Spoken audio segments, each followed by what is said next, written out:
The year was 2047. Earth was finally achieving the peace it had always desired. Space travel and the colonization of Mars were attainable goals. The future and everything it contained looked bright and full of promises. But then, they arrived. The Vasarians came without warning. All over the globe, the best and brightest of us, our leaders, scientists, and authors, vanished without a trace.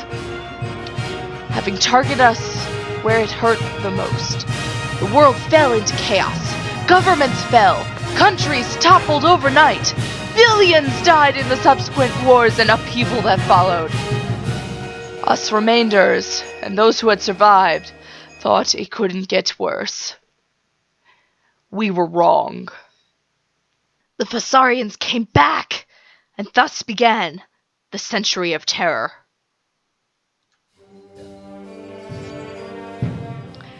Much of the records from the beginning of the Century of Terror have been lost to us. What little we have shows that the Vasarians polluted our atmosphere so much that much of the land became uninhabitable. Snow fell 11 months of the year in some places, and temperatures dropped to 30 degrees below zero. In others, it became so hot that the very lakes and rivers boiled up and disappeared. The cruel Vasarians did not stop with destroying our beautiful planet. Since almost all of the Earth was now uninhabitable, we were forced into relocation settlements deep underground. We never saw the sweet sunlight again. All surviving remainders were enslaved and forced to create things for the good of our overlords. All of our energies were put towards all things Vasarian. Food was scarce. We were fed only just enough to survive. Those who fell ill or weakened were left to die. We were broken. It seemed all hope was lost. But then, our savior was born! His real name was William Jeffers, but he was given a new name by his followers, one taken from a banned religious text of the before era. Moses. The man who would come to lead the glorious revolution. Moses' wife, Vanessa, was brutally executed for trying to help a sickly companion.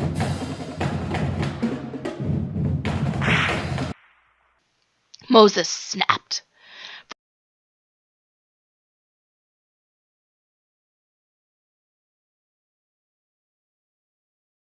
From that point on, he vowed to do whatever it took to overthrow the Vasarians.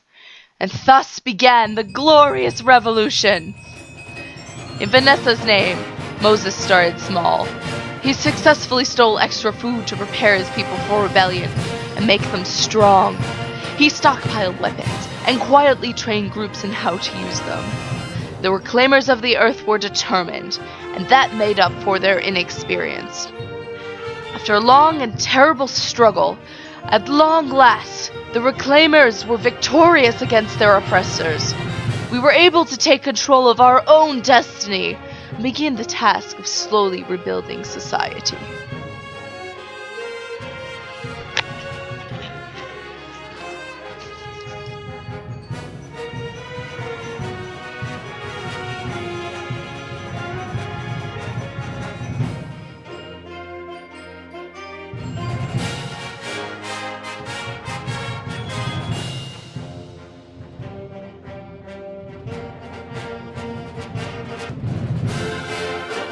Now, it's your turn. You represent the future of our society. In your minds are the keys to recreating what we once were, and unlocking what we can be. We must not let the Vasarians win. Their legacy is one of fear and oppression. Ours will be one of growth and prosperity. Go forth and create a better future. Long live New Earth!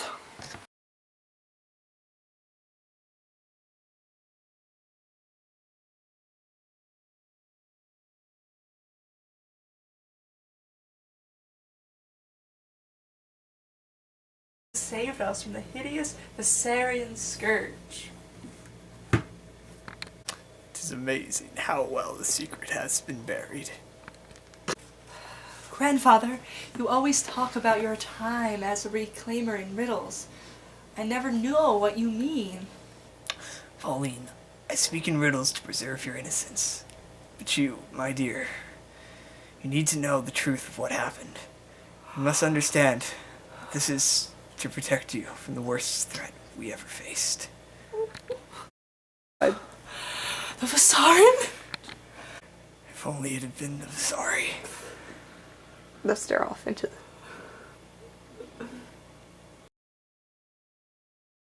I was younger then. We were suddenly somewhere very different. I remember a sensation of floating in a white room. I felt their thoughts, words. They called themselves the voice of unity. Billions will die. That's what they told us. So what does that make us? We didn't understand. We were angry, naive. They called us the future. The reclaimers.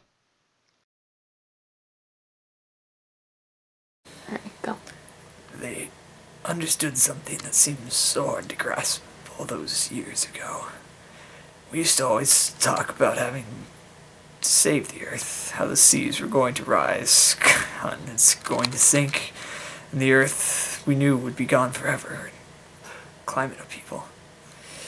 Looking back, we were so foolish. Hell, we all were. The Earth isn't fragile. You can't kill a planet. You can fuck up a whole lot of stuff, but it's really inconsequential in the scheme of things. That was always our problem. We always talked about saving the Earth when it was always about saving ourselves. We talked about the legacy we would leave behind, but it was uncertain if we would survive. We were already too far gone as a species at that point.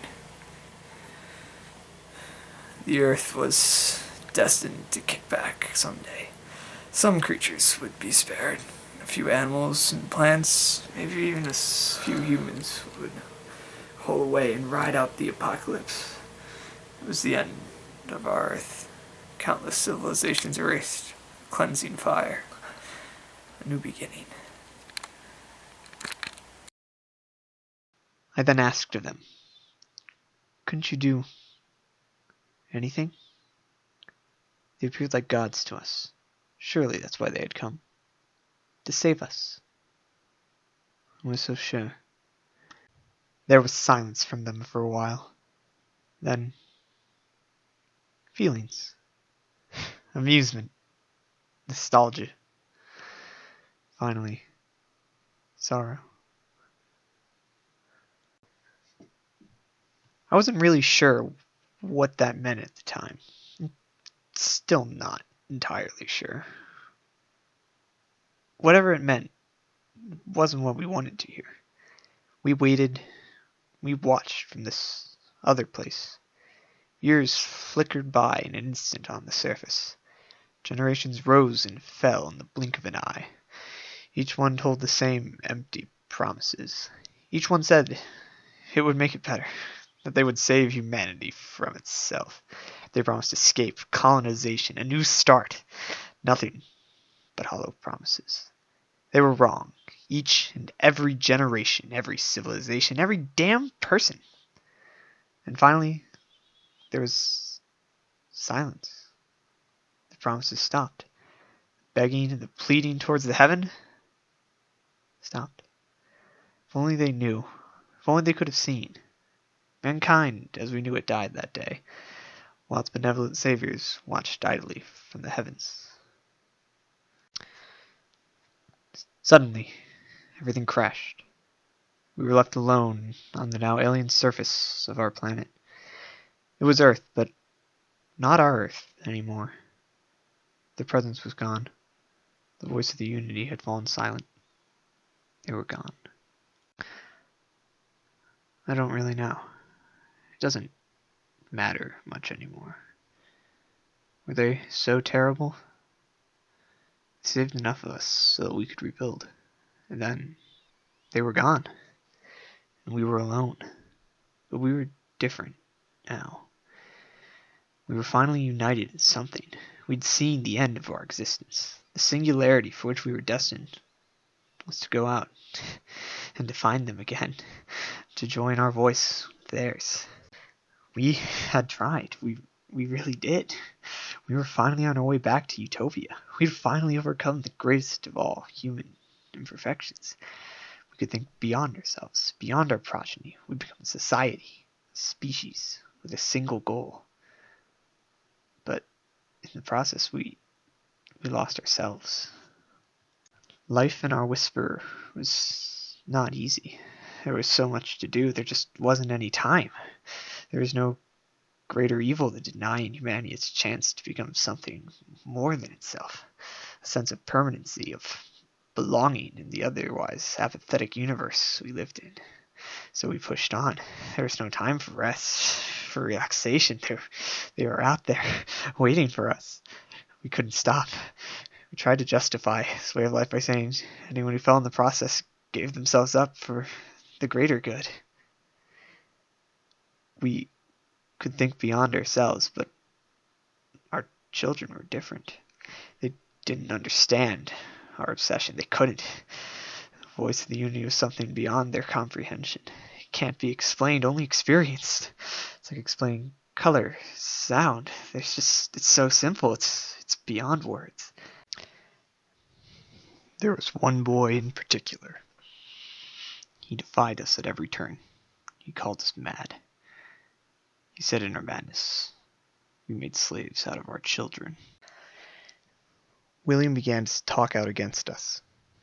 He really was the greatest product of the survivors. He could have done so much, if only he had experienced what we were working for. But no, he always wanted more.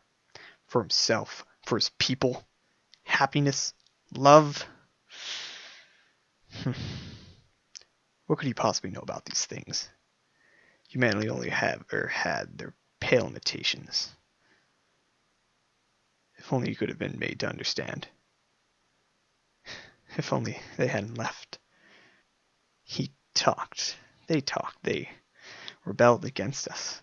We were few in number. It was quick, bloodless. William came to us. He told us they were done. The famine, the sickness, the sacrifice. It was over. What? So the century of terror, it wasn't the Vasarians? No. It was us. And the worst part, it was for nothing. We wasted it. We wasted everything. We destroyed our Earth for nothing. We're still alone. So after everything that you had seen, all the lives you sacrificed for that vision, you just wasted it? And William just let you live, and he owed you nothing, but he saved you anyways? Recording. You see, in this moment, you represent the collective knowledge of countless iterations of humanity. We watched so many rise and fall. We were so sure of what was meant for us. We'd seen our place among the heavens. We felt our voice alongside theirs. But it wasn't for us. It's never our destiny, our place. I see that now. We were foolish, greedy. We'd become blinded by our wisdom. I can hear them again. Whispers at the edge of my consciousness. And I sense the most peculiar feeling of satisfaction. It burns so brightly now, just past the horizon. They're coming back. They're returning now. I finally understand. I understand.